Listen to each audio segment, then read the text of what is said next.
Hello friends, स्वागत है आपका पेंडुलम वीडियो पे। और फटाफट से इस सेशन को ज्वाइन कर लीजिए और अपने दोस्तों से भी कहिए इस सेशन को ज्वाइन करें।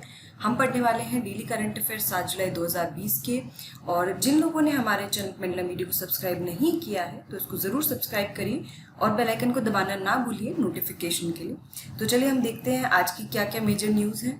सबसे पहली न्यूज़ है, भारतीय वायुसेना राजस्थान में टिड्डी नियंत्रण कार्य में शामिल हो गई है। और जैसा कि हम सब लोग जानते हैं कि जो टिड्डी का जो एक हमला है इधर कुछ रीजन्स में, राजस्थान, गुजरात, मध्य प्रदेश, उत्तर प्रदेश और हरियाणा के अलग अलग जिलों में इसका झुंड भी देखे गए हैं और टिड्डियों का हमला भी हुआ है। और पिछले 3 दशकों में अब तक से सबसे बुरा ये टिड्डी का हमला भारत को करने को मिल रहा है।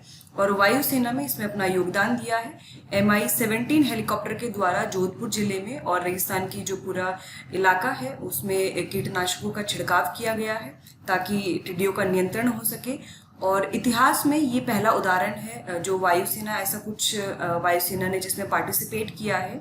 और केंद्र सरकार भी अपने प्रयास तेज कर रही है और नई नई तकनीक और उपकरण जैसे कि ड्रोन और बेल हेलीकॉप्टर इसका उपयोग करके टिड्डी के खतरे को नियंत्रित करने के प्रयास में जुटी हुई है।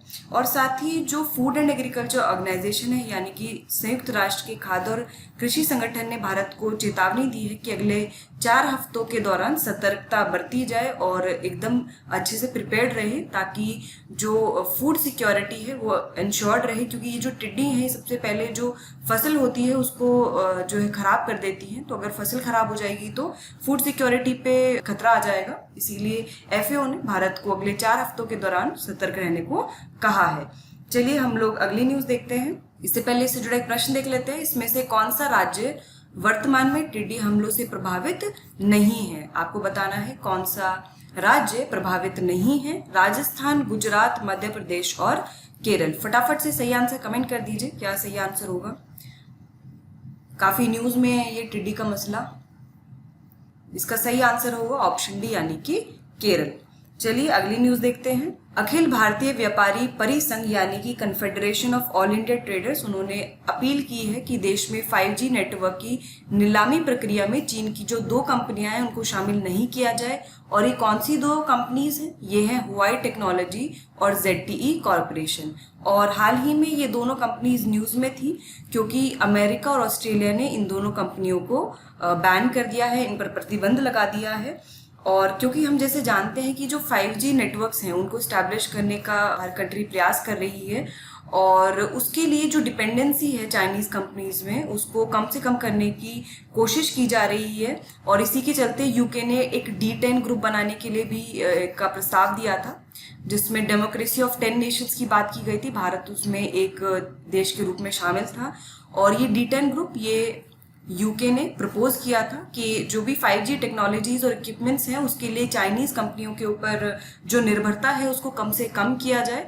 तो इसी के चलते ये जो है न्यूज़ में थी हवाई टेक्नोलॉजीज और ZTE कॉरपोरेशन। और अमेरिका और ऑस्ट्रेलिया ने इन पर जो है एक्यूज किया है इन कंपनीज को कि ये जो कंपनी है ये कॉन्स्पिरेसी करती हैं, ये काले धन को सफ़ेद धन करने में जुड़ी हुई है। और ये बैंक फ्रॉड का भी इन पर इल्ज़ाम लगाया गया है इन चीनी कंपनियों पर।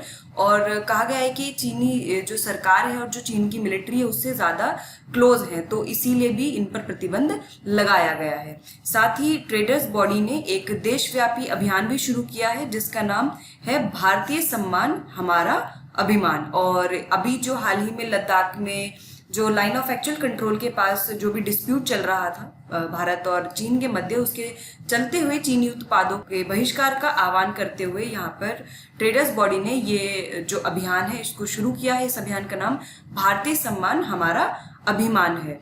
और ये भी हम सब लोग जानते हैं कि हाल ही में 59 जो चाइनीज ऐप्स हैं उनको भी सरकार के द्वारा बैन किया गया है। देखिए कोई भी आप न्यूज़ पढ़ रहे हैं तो आसपास की चीज़ों से रिलेट करिए तो आपको कहानी के रूप में वो याद रहेगी और आगे तक भी आपको दिमाग में बनी रहेगी। और कुछ भी अगर उससे जुड़ा प्रश्न आएगा तो आप उसको फटाफट से सॉल्व कर लेंगे। चलिए हम लोग इससे जुड़ा एक प्रश्न देख लेते हैं। हुआई टेक्नोलॉजीज और ZTE कॉरपोरेशन किस देश की तकनीकी कंपनियां हैं? फटाफट से कमेंट कर दीजिए। बहुत ईजी है, रूस, अमेरिका, चीन और जापान।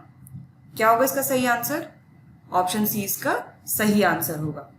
ध्यान से पढ़ते रहिए और आंसर्स करते रहिए।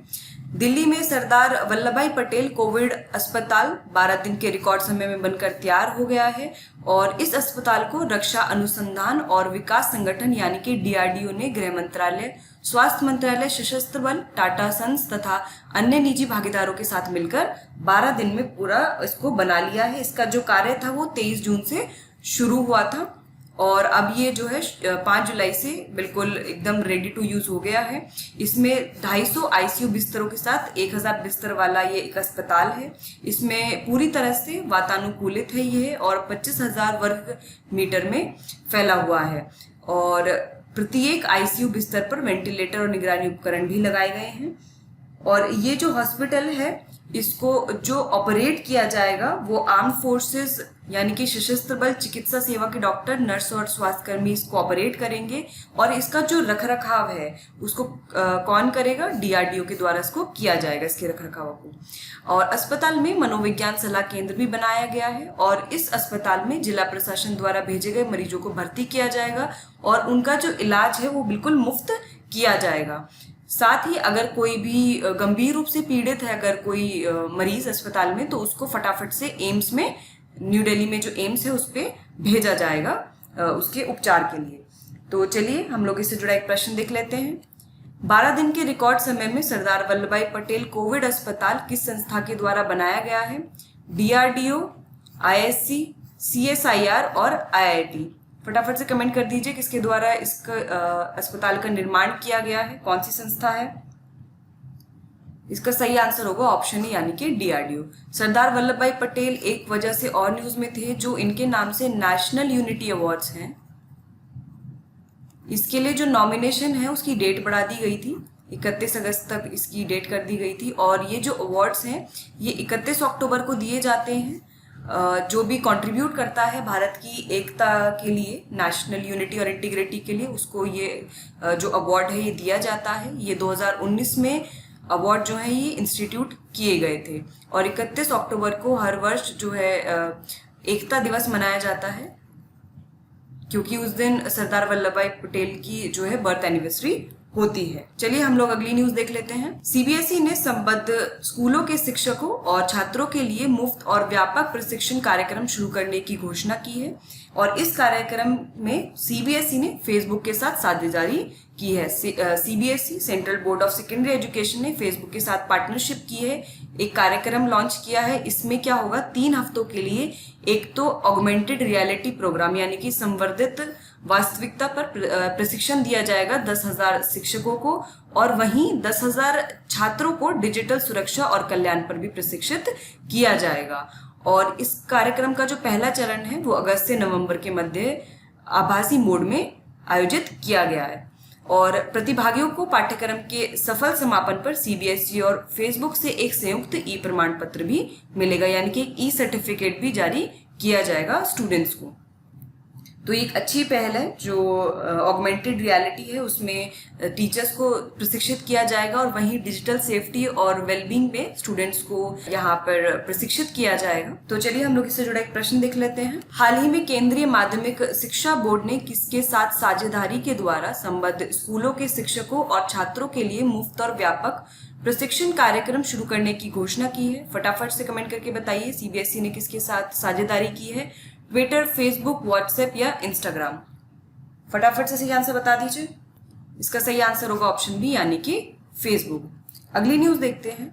भारत में स्वदेशी तकनीक से विकसित कोविड-19 वैक्सीन महामारी के खिलाफ वैश्विक रेस में शामिल हो गई है। तो जैसा कि हम सब लोग जानते हैं कि जो वर्ल्ड रेस चल रही है कि कौन पहले वैक्सीन डेवलप करेगा, उसमें भारत की 2 वैक्सीन जो हैं इनको शामिल किया गया है और ये वैक्सीन है, एक तो कोवैक्सीन है जिसको भारत बायोटेक द्वारा निर्मित किया गया है इन कोलैबोरेशन विद आईसीएमआर के साथ मिलकर कोवैक्सीन डेवलप की गई और साथ ही उसके द्वारा विकसित ज़ाइकोव-डी, इसको भी जो है अनुमति मिल गई है और जो टोटल 140 से भी ज़्यादा जो टीके विकसित किए गए उसमें से कुल 11 टीकों को परीक्षण के लिए अनुमति मिली है, यानी कि 11 टीके जो हैं वो उनको ह्यूमन ट्रायल्स के लिए जो है अप्रूवल मिला है और उन 11 टीकों में से भारत की 2 वैक्सीन यानी कि कोवैक्सीन और ज़ाइकोव-डी शामिल है।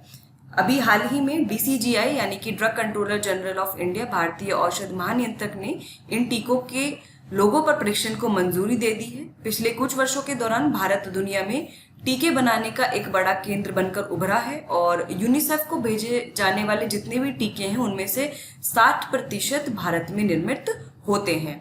और साथ ही पुणे में स्थित ICMR का राष्ट्रीय विषाणु संस्थान यानी कि नेशनल इंस्टीट्यूट ऑफ वायरोलॉजी और हैदराबाद स्थित CSIR का केंद्रीय सेलुलर तथा आणविक जीव विज्ञान केंद्र के अलावा जो 6 भारतीय कंपनियां हैं दवा की, वो कोविड-19 का टीका बनाने में लगी हैं। तो देखिए ये 2 संस्थान जो हैं काफ़ी चर्चा में रहे हैं इस कोविड-19 के दौरान। तो हो सकता है कि इनकी लोकेशन से क्वेश्चन पूछ लिया जाए। तो पहला तो है राष्ट्रीय विषाणु संस्थान यानी कि नेशनल इंस्टीट्यूट ऑफ वायरोलॉजी, ये पुणे में स्थित है और ये ICMR का एक संस्थान है। वहीं एक दूसरा संस्थान है केंद्रीय सेलुलर तथा आणविक जीव विज्ञान केंद्र यानी कि सेंटर सेलुलर और मॉलिक्यूलर बायोलॉजी साइंस सेंटर जो है मॉलिक्यूलर बायोलॉजी का, ये जो है ये CSIR का एक सेंटर है और ये हैदराबाद में स्थित है। तो इनकी लोकेशन से क्वेश्चन बन सकता है। चलिए हम लोग से जुड़ा एक प्रश्न देख लेते हैं। भारत की ओर से कौन सी वैक्सीन कोविड के उपचार के लिए दुनिया भर में विकसित किए गए 140 से अधिक टीकों में अंतिम 11 में शामिल हुई है? जाइड्स, कॉर्डेला, कोवैक्सीन, उपरोक्त दोनों, कोई भी नहीं। फटाफट से सही आंसर कमेंट करिए। क्या होगा इसका सही आंसर? इसका सही आंसर होगा ऑप्शन सी यानी कि उपरोक्त दोनों। चलिए अगली न्यूज देखते हैं।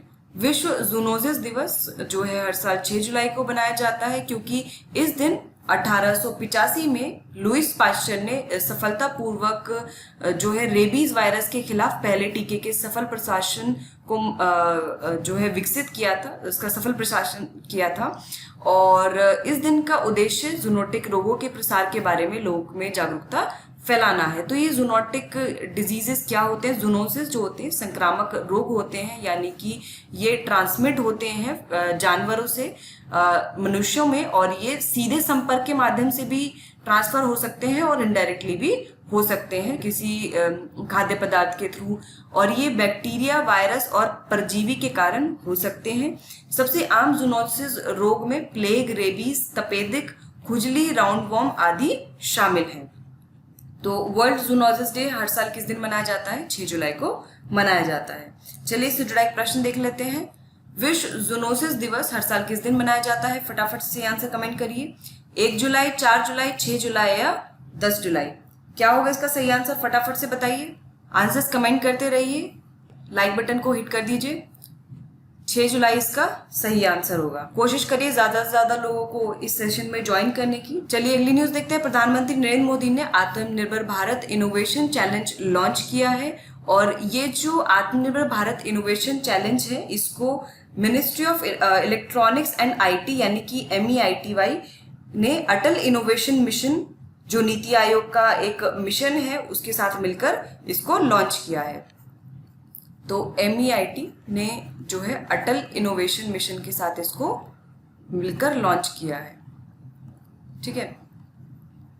और ये जो चैलेंज है ये उन सर्वश्रेष्ठ भारतीय ऐप की पहचान करने के लिए है जो पहले से ही नागरिकों द्वारा उपयोग किए जा रहे हैं और अपनी श्रेणी में विश्व स्तर के ऐप्स को स्केल करने और बनने की क्षमता रखते हैं। तो इसमें 2 ट्रैक चैलेंज होगा। ये ट्रैक 1 में क्या होगा, जो पहले से ही मौजूद ऐप्स हैं उनको प्रमोट किया जाएगा, और दूसरे ट्रैक में क्या होगा, जो नए ऐप्स हैं उनका विकास किया जाएगा। और इस चैलेंज में जो ट्रैक 1 चैलेंज है यानी कि जिसमें मौजूदा ऐप्स को प्रमोट किया जाएगा उसमें 8 कैटेगरीज हैं, जिसमें office productivity, work from home, social networking, e learning, entertainment, health and wellness, business, news, games, ये सब शामिल हैं। और कुछ कुछ पैरामीटर्स पे इनको मापा जाएगा कि भाई कौन सा ऐप जो है वो सबसे बढ़िया है। तो सबसे पहले इसमें देखेंगे ईज ऑफ यूज, यानी कि कितनी आसानी से आप उसको चला सकते हैं, कितना वो यूजर फ्रेंडली है। दूसरा ये देखा जाएगा कि उसमें जो सिक्योरिटी सिस्टम है वो कैसा है, और क्या वो ऐप हर मोबाइल के हिसाब से कंपैटिबल है या नहीं। तो ये कुछ कुछ पैरामीटर्स पे इसको देखा जाएगा कि ये जो ऐप है जो अभी एग्जिस्टिंग है ये, या फिर जो नया ऐप डेवलप किया गया है वो कैसे कितना बेहतर तरीके से बनाया गया है। इस चुनौती के द्वारा मौजूद ऐप्स को अपने लक्ष्य को प्राप्त करने के लिए बेहतर दृश्यता और स्पष्टता प्राप्त होगी। चलिए अगली न्यूज देख लेते हैं। वार्तावली संस्कृत समाचार पत्रिका के डीडी न्यूज पर निरंतर प्रसारण के 5 वर्ष पूरे हो गए हैं और प्रधानमंत्री मोदी ने पत्रिका से जुड़े लोगों को इस बात पर बधाई दी है। वार्तावली एक साप्ताहिक संस्कृत समाचार पत्रिका है और इसे डीडी न्यूज पर निरंतर प्रसारण कार्यक्रम ने विश्व स्तर पर संस्कृत भाषा के प्रसार के लिए अविश्वसनीय योगदान दिया है। तो ये एक संस्कृत समाचार पत्रिका है जो 5 सालों से निरंतर जो है डीडी न्यूज पर इसको प्रसारित किया जा रहा था। और ये जो वार्तावली है ये वीकली संस्कृत न्यूज मैगजीन है। बात करें हम संस्कृत की, तो संस्कृत जो है वो भारत की जो 22 ऑफिशियल लैंग्वेजेस हैं, 22 ऑफिशियल लैंग्वेजेस हैं, उनमें से ये एक है। तो आप मुझे कमेंट करके फटाफट से बताइए कि जो 22 ऑफिशियल लैंग्वेजेस हैं ये भारतीय संविधान की कौन सी अनुसूची में दी हुई हैं। फटाफट से मुझे उस अनुसूची का नाम बताइए, कौन सी अनुसूची में शामिल है? 8वीं अनुसूची। तो भारतीय संविधान की 8वीं अनुसूची में जो 22 ऑफिशियल लैंग्वेजेस हैं उनकी लिस्ट है जिसमें संस्कृत भी शामिल है। चलिए हम लोग इससे जुड़ा एक प्रश्न देख लेते हैं। वार्तावली एक साप्ताहिक डैश समाचार पत्रिका है, हिंदी, अंग्रेजी, संस्कृत और तमिल। फटाफट से सही आंसर कमेंट करके बताइए, क्या होगा इसका सही आंसर? बहुत इजी है, ऑप्शन सी इसका सही आंसर होगा, यानी कि संस्कृत समाचार पत्रिका है। चलिए अगली न्यूज देखते हैं। मध्य प्रदेश में इंतजार आपका अभियान शुरू हो गया है और ये सोशल मीडिया प्लेटफॉर्म पर शुरू किया गया है आपका अभियान।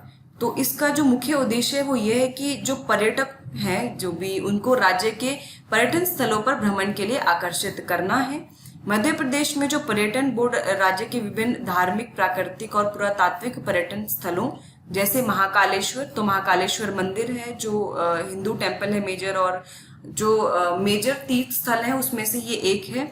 पंचगढ़ी, कान्हा, बांधवगढ़ यहाँ पे फेमस नेशनल पार्क है। तो जैसे क्वेश्चन कई बार नेशनल पार्क्स पे पूछ लिया जाता है कि पंचमढ़ी जो है वो नेशनल पार्क कहाँ पर लोकेटेड है, तो मध्य प्रदेश में है। कान्हा टाइगर रिजर्व वो भी मध्य प्रदेश में है। बांधवगढ़ टाइगर रिजर्व कहाँ पर है, वो भी मध्य प्रदेश में है। अमरकंटक एक हिली एरिया है। अब आप मुझे फटाफट से कमेंट करके बता दीजिए कि अमरकंटक से जो है कौन कौन सी नदियां निकलती हैं। फटाफट से कमेंट करके भारत की कौन कौन सी नदियां अमरकंटक से निकलती हैं, फटाफट से कमेंट करके बताइए।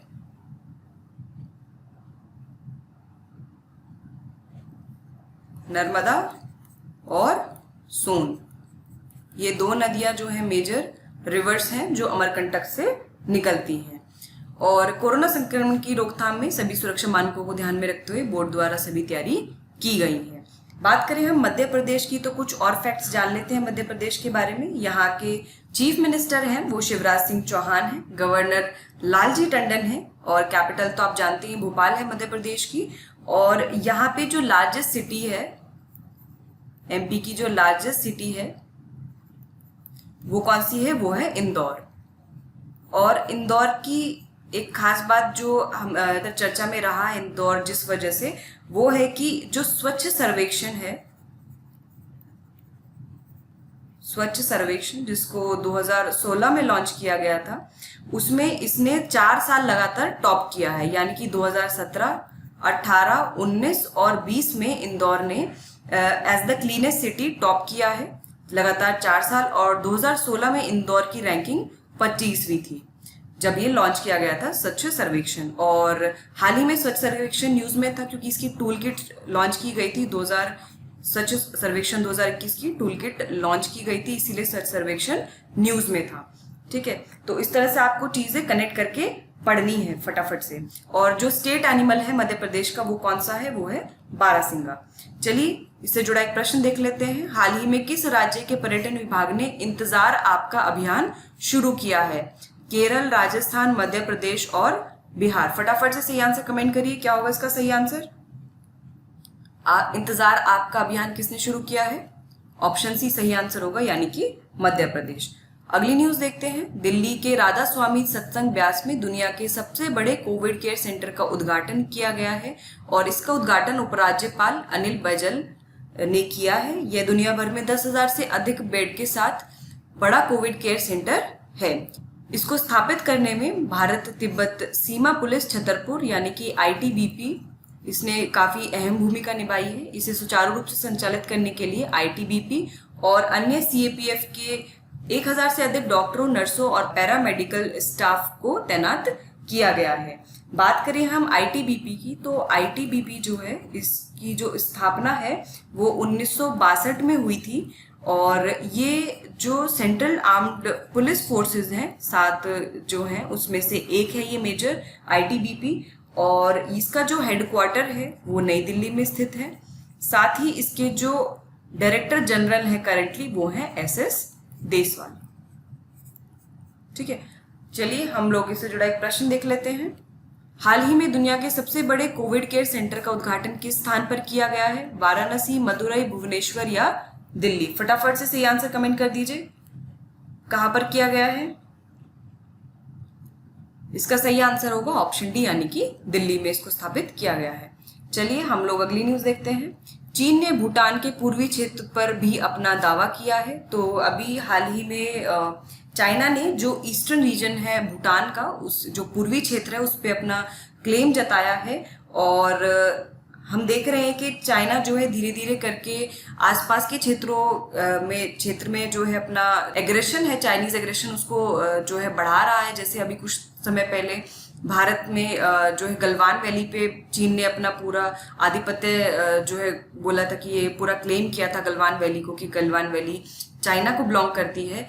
फिर उसके बाद जो सेनकाकू आइलैंड है, सेनकाकू आइलैंड पे भी चाइना ने अपना क्लेम किया और अब चाइना ने भूटान के पूर्वी क्षेत्र पर भी अपना दावा कर दिया है।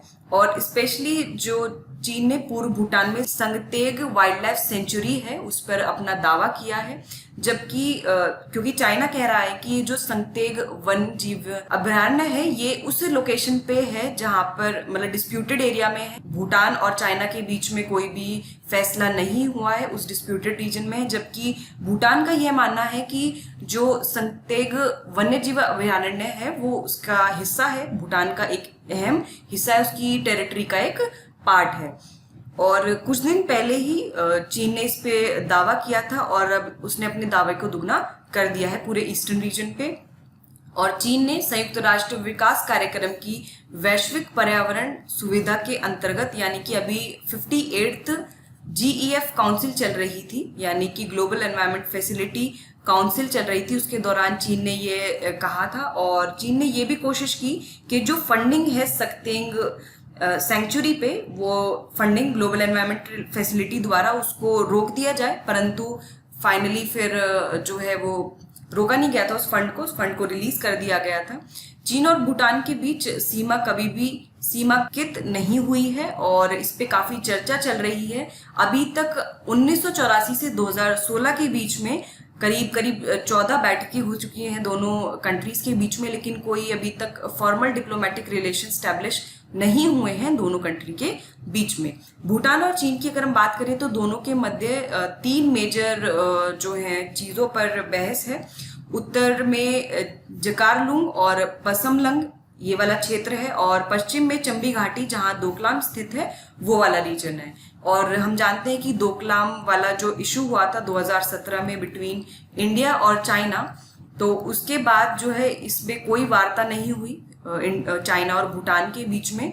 और जब अब चाइना ये अपना एग्रेशन दिखा रहा है और क्लेम कर रहा है रीजन्स को अदर कंट्रीज के, तो यहाँ पर भारत की भी एक भूमिका आती है। सबसे पहले तो ये है कि जो सकतेंग वाइल्ड लाइफ सेंचुरी आप देख सकते हैं कि अरुणाचल प्रदेश के काफी क्लोज है, तो ये एक स्ट्रैटेजिक लोकेशन है भारत के लिए।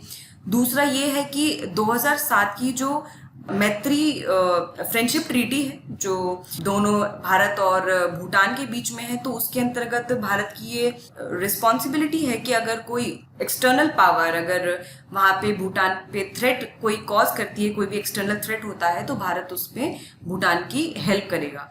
तो उसके चलते भी यहाँ पे भारत की भूमिका आती है। लेकिन चाइना ने स्पष्ट किया है कि ये चाइना और भूटान के मध्य जो है एक वार्ता है, चर्चा है और इसमें कोई भी तीसरी पार्टी को इन्वॉल्व नहीं किया जाएगा। तो देखते हैं कि इस पे क्या फाइनल होता है। चलिए हम लोग पहले देख लेते हैं ग्लोबल एनवायरनमेंट फैसिलिटी के बारे में। ग्लोबल एनवायरनमेंट फैसिलिटी इसे अक्टूबर 1991 में स्थापित किया गया था। ये पृथ्वी की सबसे अधिक पर्यावरणीय समस्याओं से निपटने में मदद करने के लिए स्थापित की गई थी और इसका जो मुख्यालय है वो वॉशिंगटन डीसी संयुक्त राज्य अमेरिका में स्थित है। चलिए इससे जुड़ा एक प्रश्न देख लेते हैं। चर्चा में रहने वाला संतेग वन्य जीव अभयारण्य किस देश में स्थित है? नेपाल, चीन, भूटान या भारत? फटाफट से सही आंसर कमेंट करिए। कहाँ पर ये वाइल्ड लाइफ सेंचुरी लोकेटेड है? नेपाल, चीन, भूटान या भारत? इसका सही आंसर होगा ऑप्शन सी यानी कि भूटान में यह स्थित है। अगली न्यूज देखते हैं। इटली में वैज्ञानिक आल्प्स में गुलाबी हिमनदों की रहस्यमय उपस्थिति की जांच कर रहे हैं और ये जो है हिमनद शैवाल के कारण अजीब से तरीके से गुलाबी हो रहे हैं। और अभी कुछ समय पहले भी हमने एक न्यूज़ देखी थी जिसमें लोनार लेक की बात की गई थी। लोनार लेक का जो पानी का कलर है वो पिंक हो गया था, गुलाबी हो गया था और उसका भी जो कारण बताया जा रहा था वो प्रेजेंस ऑफ एल्गी बताया जा रहा था। और यहाँ पर भी जो शैवाल है उसी को ही कारण बताया जा रहा है कि जो ये एल्प्स में जो ये गुलाबी हिमनद हैं ये इसी वजह से हो रहे हैं और यह क्रिया जलवायु परिवर्तन के प्रभावों को तेज कर सकती है। इटली के राष्ट्रीय अनुसंधान परिषद के बायाजियो डी मोरो ने कहा कि प्रेसेना ग्लेशियर जो कि इटली में स्थित है कि इसके कुछ हिस्सों पर देखी गई गुलाबी बर्फ इसी पौधे यानी कि एनसाइलोनेमा नॉर्डनस्क्यूएल्डी के कारण होती है जो कि ग्रीनलैंड में भी पाया जाता है। और जैसा कि हम सब जानते हैं कि जैसे बर्फ का टुकड़ा है, यहाँ पे ग्लेशियर है, यदि सूरज की किरणें आती हैं तो वो 80% जो है रिफ्लेक्ट बैक हो जाती हैं, 80% वापस जो है वायुमंडल में चली जाती हैं और सिर्फ 20% ही एब्जॉर्ब होती हैं, ठीक है, आइस में। लेकिन अब शैवाल के कारण बर्फ का कलर जो है उसका रंग काला हो जाता है और आप जानते हैं कि जो ब्लैक होता है वो गुड एब्जॉर्बर होता है। तो काली पड़ने की वजह से बर्फ जो है जितनी भी मैक्सिमम जो होता है वो हीट को एब्जॉर्ब कर लेती है और उसके बाद बहुत तेजी से पिघलती है। तो हम समझ सकते हैं कि क्लाइमेट चेंज में के प्रभावों को तेज करने में इसका कितना मेजर रोल है। तो अब इसकी जांच की जा रही है कि ये आखिर क्यों है और इसको कैसे कंट्रोल किया जा सकता है। चलिए इससे जुड़ा एक प्रश्न देख लेते हैं। आल्प्स पर्वत निम्नलिखित में से किस महाद्वीप में स्थित है? एशिया, यूरोप, अमेरिका या अफ्रीका? फटाफट से सही आंसर कमेंट करिए। कहां पर स्थित है? Asia, Europe, America, Africa, Alps पर्वत? इसका सही आंसर होगा ऑप्शन बी यानी कि यूरोप। अगली न्यूज देखते हैं। चीन के आंतरिक मंगोलिया क्षेत्र में संदिग्ध बुबोनिक प्लेग का मामला दर्ज हुआ है और इसके लिए बायननूर शहर की स्वास्थ्य समिति ने तीसरे स्तर का अलर्ट भी जारी कर दिया है। चीन में प्लेग के मामले असामान्य नहीं है लेकिन इसका प्रकोप लगातार बढ़ता जा रहा है। 2009 से 2018 तक चीन में 26 मामले सामने आए हैं जिसके कारण 11 मौतें हुई हैं। और ब्यूबोनिक प्लेग की अगर हम बात करें तो ये एक दुर्लभ लेकिन गंभीर जीवाणु संक्रमण जो पिस्सू द्वारा फैलता है। ये बेसिकली एक जूनोटिक डिजीज है जो फ्लीज द्वारा फैलता है यानी कि पिस्सू के द्वारा ये फैलता है। ब्यूबोनिक प्लेग बैक्टीरियल डिजीज है। ये बैक्टीरिया यर्सीनिया पेस्टिस के कारण होता है। प्लेग एक जूनोटिक बीमारी है जो कृंतकों को प्रभावित करती है यानी कि रोडेंट्स बेसिकली उनको प्रभावित करती है और कृंतकों से अन्य जानवरों और मनुष्य को पिस्सू द्वारा प्रेषित होती है। तो बेसिकली ऐसा जूनोटिक डिजीज है जो रोडेंट्स को अफेक्ट करता है और फिर जो है पिस्सू जो है रोडेंट से दूसरे एनिमल्स में और दूसरे मनुष्यों में ट्रांसफर हो जाते हैं। लेकिन ये चांसेस कम हैं, मतलब कि ब्यूबोनिक प्लेग में एक जो न्यूमोनिक प्लेग है, न्यूमोनिक प्लेग में सिर्फ ऐसा होता है कि जो व्यक्ति से व्यक्ति में ट्रांसमिट हो सकता है। श्वसन की बूंदें रोगी से अन्य लोगों के निकट संपर्क में संक्रमण को स्थानांतरित कर सकती हैं, वरना दूसरे टाइप का जो प्लेग होता है उसमें ऐसा नहीं होता है। सिर्फ न्यूमोनिक प्लेग में person to person transmission possible है। मध्य युग में इसे ब्लैक डेथ के रूप में जाना जाता था, ब्यूबोनिक प्लेग को। ठीक है, तो जैसे कोई भी अगर जो बीमारी है, अगर वो डिजीज है, कोई भी न्यूज में रहता है तो आप उसमें 2-3 फैक्ट जानिए कि पहला तो ये किसके कारण होता है, इसका कारण क्या है। ठीक है, ये जैसे कि बैक्टीरिया से होता है या फिर वायरस के कारण होती है या फिर पैरासाइट के कारण होती है, जिस भी कारण से होती है वो फिर ये जानिए कि वो जूनोटिक डिजीज़ है या नहीं, ठीक है। फिर वो ट्रांसमिट होती है या नहीं, अगर ट्रांसमिट होती है तो कौन कौन से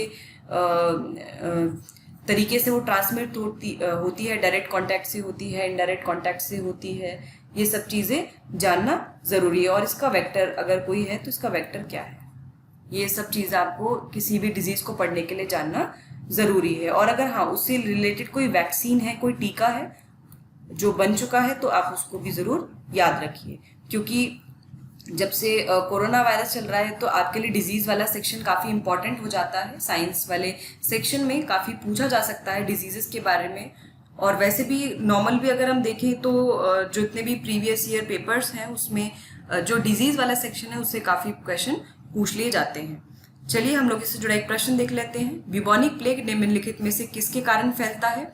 बैक्टीरिया, वायरस, फंगस या एल्गी? फटाफट से कमेंट करके बताइए ब्यूबोनिक प्लेग किसके कारण फैलता है? बैक्टीरिया, वायरस, फंगस या एल्गी? इसका सही आंसर होगा ऑप्शन ही, यानी कि बैक्टीरिया। तो हमने यहाँ पर जो डेली करंट अफेयर्स हैं वो सारे पढ़ लिए हैं, उससे जुड़ी अहम जो बातें हैं वो भी जान ली हैं और प्रश्न भी देख लिए हैं। आपको ये सेशन कैसा लग रहा है? अच्छा लगा हो तो इसे लाइक करिए, शेयर करिए ज़्यादा से ज़्यादा। कोई भी डाउट होता है कि कैसे तैयारी करें या फिर कोई न्यूज़ से रिलेटेड अगर कोई डाउट है तो आप कमेंट बॉक्स में ज़रूर मेंशन करिए।